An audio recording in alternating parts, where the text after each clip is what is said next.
दोस्तों, इजराइल और हमास के बीच जो सीज फायर चल रहा था वो अब फिर से फायर में बदल गया है, क्योंकि इजराइल ने फिर से हमास के ऊपर एयर स्ट्राइक कर दी है, जिसमें 175 लोग मारे जा चुके हैं।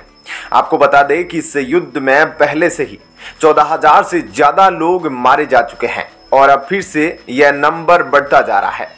साथ ही इजराइल ने यह भी कहा है कि वह फिर से सीज फायर नहीं करेगा और तभी करेगा जब वह हमास को पूरी तरह से मिटा देगा। ऐसे में एर्दोगन सामने आए और उन्होंने कहा कि वह इजराइल को पनिशमेंट दिलाने के लिए और अपनी तरफ से वह इजराइल को वॉर क्रिमिनल घोषित करवाएंगे, क्योंकि नेतन्याहू ने हमास लीडर्स को मारने की जो कसम खाई है, उसके बाद से हमास के साथ साथ कई ऐसे लीडर्स की चिंता भी बढ़ गई है जो अपना समर्थन हमास को देते हैं। क्या है पूरी खबर, अब आपको इसी बारे में थोड़ा विस्तार से बताते हैं। दोस्तों, जैसा कि कुछ समय पहले खबर मिली थी कि इजराइल और हमास के बीच में संघर्ष विराम हो गया है, लेकिन अब एक हफ्ते से चले आ रहे इस संघर्ष विराम के बाद इजराइल ने फिर से इस युद्ध को शुरू कर दिया है और बताया जा रहा है कि इजराइल ने हमास के द्वारा शर्तों को तोड़े जाने पर ऐसा किया है। आपको बता दें कि संघर्ष विराम के दौरान यह फैसला हुआ था कि हमास इजराइल के कुछ बंधकों को धीरे धीरे करके छोड़ेगा और इधर इजराइल फिलिस्तीन के लोगों को बंधक बनाकर रखा है, उन्हें वह छोड़ेगा। बताया जा रहा है कि इस दौरान 105 से 110 इजरायली नागरिक हमास की गिरफ्त से छुड़ा लिए गए हैं और वे वापस इजराइल पहुंच गए हैं और लगभग 250 फिलिस्तीनियों को इजराइल ने रिहा करके गाजा में भेजा है। इसके बाद इस संघर्ष विराम को बढ़ाए जाने के तरह तरह के प्रयास किए गए कि फंसे हुए नागरिक वापस निकल सके, लेकिन यह सफल नहीं हो पाया क्योंकि हमास ने अपना वादा तोड़ दिया। दरअसल हुआ यह कि जहां एक तरफ गाजा और इजराइल के बीच संघर्ष विराम चल रहा था, वहीं दूसरी तरफ वेस्ट बैंक में बैठे हमास समर्थकों द्वारा हमला कर दिया गया इजराइल पर और उसकी वजह से 4 इजरायली मारे गए। यह हमला एक बस स्टॉप पर हुआ और इस हमले की जिम्मेदारी खुद हमास ने ली। ऐसी स्थिति में जहां एक और संघर्ष विराम की बातें चल रही थी, दूसरी तरफ हमास ने इजराइल पर बम बरसा दिए। यह बात साफ दर्शाती है कि हमास को अपने लोगों की जान की कोई फिक्र नहीं, क्योंकि आप खुद ही अंदाजा लगा सकते हैं इतने समय से चले आ रहे इस युद्ध में अभी तक 14-15 हजार लोगों की मौत हो चुकी है। 200 लोगों को हमास अपने गिरफ्त में लेकर बैठा हुआ है, फिर से लोगों को मारने के लिए आगे बढ़ रहा है। ऐसे में एक तरह से यह हमास की बर्बरता है कि अपने इतने लोगों को मरता हुआ देखकर भी वह अपने आप को यह नहीं समझा पा रहा है कि आखिर उसे क्या चाहिए। ऐसे में अब नेतन्याहू ने यह अल्टीमेटम दे दिया है कि वह हमास के सभी नेताओं को खत्म कर देगा, फिर चाहे वह दुनिया भर में कहीं भी क्यों ना बैठे हो।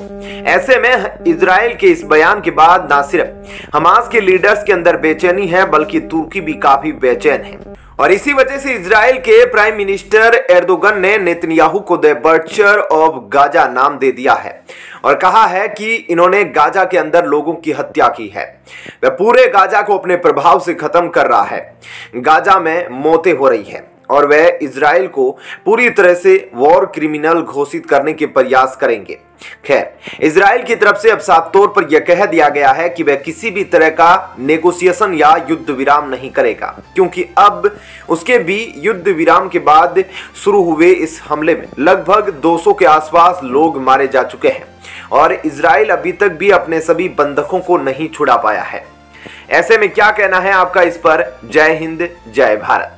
दोस्तों, अब ऐसा कुछ हुआ है कि पाकिस्तान भारत से अंतर्राष्ट्रीय मंच पर जीत गया है। इसी वजह से यह खबर सुर्खियों में है कि यूनेस्को के अंदर वाइस चेयरमैन का रोल लेना था और इसमें भारत पाकिस्तान से हार गया है।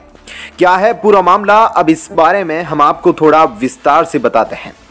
दरअसल हाल ही में पाकिस्तान को मिलने वाली 38 सीटों के मुकाबले भारत को मिली सिर्फ 18 सीटों की वजह से भारत हार गया। ऐसे में इस घटना के बाद से भारत के लोग काफी गुस्से में थे, क्योंकि यह खबर पाकिस्तान के अखबारों में काफी सुर्खियों में रही। पाकिस्तान भारत के ऊपर विजयी बनकर उभरा है। इस तरह पाकिस्तान के अंदर इस खबर को लेकर काफी खुशी का इजहार किया गया, जैसे पाकिस्तान ने पता नहीं क्या पा लिया हो। आपको बता दें कि पाकिस्तान ने भारत को एक चुनाव में हराया है जो कि वाइस चेयरमैन के लिए था। जानकारी के लिए बता दें कि यूनेस्को में टोटल 6 वाइस चेयरमैन होते हैं, क्योंकि यूनेस्को में जितने भी देश है वे 6 ग्रुप के अंदर बंटे हुए हैं और इन सभी ग्रुप का अपना एक वाइस चेयरमैन होता है और इन सभी ग्रुप के अंदर एक डायरेक्टर जनरल है जो सभी को कोऑर्डिनेट करते हैं और वाइस चेयरमैन का काम होता है। तो बता दें कि जब डायरेक्टर जनरल छुट्टी पर होते हैं तो वाइस चेयरमैन उनके पद को संभालता है। जानकारी के लिए बता दें कि इंडिया ऑलरेडी यूनेस्को के बोर्ड में शामिल है 2021 से लेकर 2025 तक के लिए, यानी कि इंडिया यहां ऑलरेडी मेंबर है और यह चुनाव आने वाले टर्म के लिए लड़ा जा रहा था। भारत हार गया और यह उन 6 वाइस चेयरमैन के पद के लिए चुनाव था और इस चीज को पाकिस्तान काफी अच्छा बता रहा है। भारत को छोड़कर हमें ग्लोबल साउथ की अध्यक्षता मिली है, जबकि आम लोगों ने पाकिस्तान का मजाक उड़ाते हुए कहा कि यूनेस्को जो हमेशा आर्ट, साइंस और कलर की बात करता है, उसने ऐसे देश को चुन लिया जिसके पास लिटरेसी रेट 56% है, जिसके पास गिनती की वर्ल्ड यूनेस्को हेरिटेज साइट है, उसको यूनेस्को वालों ने वाइस चेयरमैन चुन लिया। इससे यह समझ आता है कि यूनेस्को किस लेवल पर काम करता है। ऐसे में जहां एक और इस बात से पाकिस्तान अपने आप को खुश देख रहा है, वहीं पर लोग इनसे कह रहे हैं कि चलो अच्छा है, अब इसी का विज्ञापन करके लोगों में थोड़ी पॉजिटिविटी ले आओ कि पाकिस्तान को गरीब देश का नेता चुना गया है। और कुछ लोग इस तरह से पाकिस्तान को दिलासा दे रहे हैं कि चलो अच्छा है, गरीबों ने अपना नेता आपको चुन लिया। कम से कम लोग मानने लगे हैं कि अब आप गरीब नहीं हो, क्योंकि अब भारत खुद ही कहता है कि 2027 तक वह दुनिया की तीसरी सबसे बड़ी अर्थव्यवस्था बन जाएगा। इसका मतलब अब भारत गरीब नहीं बचा है। अब अपने आप को दिलासा देने के लिए लोग चाहे कुछ भी कह ले, इससे डिप्लोमेटिक खेल में भारत यहां हार गया है। हालांकि इसी दौरान एक दिलचस्प वाकया भी देखने को मिला, जहां एक तरफ पाकिस्तान यहां वोटिंग में जीत गया तो वहीं दूसरी तरफ पाकिस्तान में मौजूद हिंगलाज माता मंदिर को डिमोलिश किया जा रहा था, जो कि पाकिस्तान के अंदर यूनेस्को हेरिटेज साइट है और पाकिस्तान के द्वारा उसे उस दिन डिमोलिश किया जा रहा था जिस दिन यूनेस्को के अंदर वोटिंग हो रही थी। ऐसे में इस बात को लेकर भी पाकिस्तान का काफी मजाक उड़ाया गया। एक तरफ पाकिस्तान है जहां गिनती की 6 वर्ल्ड हेरिटेज साइट है, उनमें से एक हिंगलाज माता मंदिर है जिन पर यह बुलडोजर चल रहे हैं, जो कि एक हिंदू देवी मंदिर है, इसलिए इसे टारगेट किया जा रहा है। बता दें कि भारत की हार के बाद इस वक्त यूनेस्को में भारत का प्रतिनिधित्व कर रहे विशाल शर्मा पर सवाल उठाए गए कि उन्होंने इस काम को ढंग से नहीं किया, तो अपनी तरफ से इन्होंने 10-11 पॉइंट निकाल कर दिखा दिए कि देखो भारत ने अपने कार्यकाल में यूनेस्को में क्या क्या जबरदस्त काम करके दिखाए हैं। ऐसे में अब भारत के लोग इसी वजह से निराश है, क्योंकि भारत यहां पाकिस्तान से हार गया और इस वजह से भारत को लेकर तरह तरह के सवाल उठाए जा रहे हैं।